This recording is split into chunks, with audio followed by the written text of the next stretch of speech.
இந்த rainy season வந்தாலே போதுங்க, டே ஃபுல்லாக சோம்பேறியாக இருக்குது. ஈவினிங் ஆனால் தான் பிரைட்டாகவே ஆகிறோம்.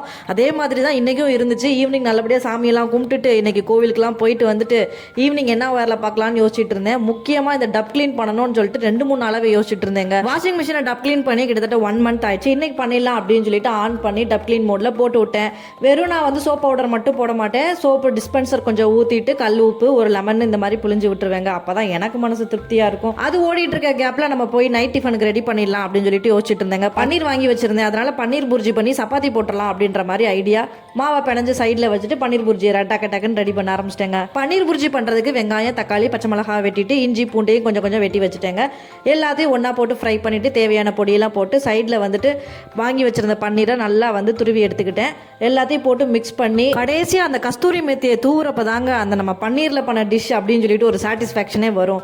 ஒரு வழியாக அதை பண்ணி எடுத்து வச்சுட்டேன். நெக்ஸ்ட் என்ன சப்பாத்தி போட்டுடலாம் அப்படின்னு சொல்லிட்டு ஐடியா. எங்க 2 பேருக்குமே வந்து சீஸ்ல பண்ண சப்பாத்தி ரொம்ப பிடிக்கும். ஆனா இன்னைக்கு வந்து ஆல்ரெடி பன்னீர் சீஸ் எல்லாம் வந்து சாப்பிட்றப்ப ஒரு மாதிரி ஆயிடும் அப்படின்றதுக்காக ஆசைக்காக ஒரே ஒரு சப்பாத்தி மட்டும் சீஸ்ல பண்ணேன். ஃபர்ஸ்ட் ஒரு பால் மட்டும் எடுத்துக்கிட்டு லைட்டா வந்து ஸ்ப்ரெட் பண்ணிட்டு அதுல வந்து சீஸை துருவிட்டேங்க. துருவிட்டு அதை அப்படியே வந்து ஃபோல்ட் பண்ணி மெதுவா தேய்ச்சிட்டு அப்படியே நம்ம வந்து கல்லில் சுட்டு எடுத்தோம்னா சூப்பரா ரெடி ஆயிடும். அதுக்கப்புறம் நார்மல் சப்பாத்தி ஃபுல்லா போட்டு முடிச்சிட்டேங்க.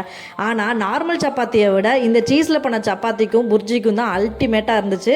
அதுக்கப்புறம் என்ன 2 பேரும் நல்லா வயிறு முட்டை சாப்பிட்டோம். சாப்பிட்டு முடிச்சதுக்கப்புறம் வழக்கம் போல தான் பாத்திரம் வளர்க்குற வேலை இருக்கிறதுலே எனக்கு பிடிக்காத வேலை இதுதான். சரி முடிச்சிருவோம். ஏன்னா நம்ம நைட்டே ஒர்க்கை முடிச்சுட்டு படுத்தோம்னா காலையில் எந்திக்கிறப்ப கொஞ்சம் பீஸ்ஃபுல்லாக இருக்கும் அப்படின்னு சொல்லி டக்குன்னு பாத்திரம் வளர்க்கலாம் அப்படின்னு சொல்லிட்டு பாத்திரம் வளர்க்க ஆரம்பிச்சுட்டு ரொம்ப போரிங்காக இருந்துச்சு.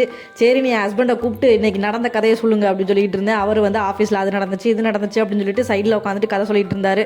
அப்படியே கேட்டுக்கிட்டே வந்து பாத்திரத்தை விளக்கி முடிச்சுட்டு க்ளீன் பண்ணிட்டேங்க. காலையில் வாங்க வேண்டிய பாலுக்கும் தூக்க மாட்டியாச்சு. இன்னைக்கு டே எனக்கு இப்படி தான் போயிருக்கு. உங்களுக்கு எப்படி போயிருக்கு அப்படின்றத மறக்காம கமெண்ட்ல சொல்லுங்க. நெக்ஸ்ட் ஒரு vlogல மீட் பண்றேன். பாய் பட்டோஸ்.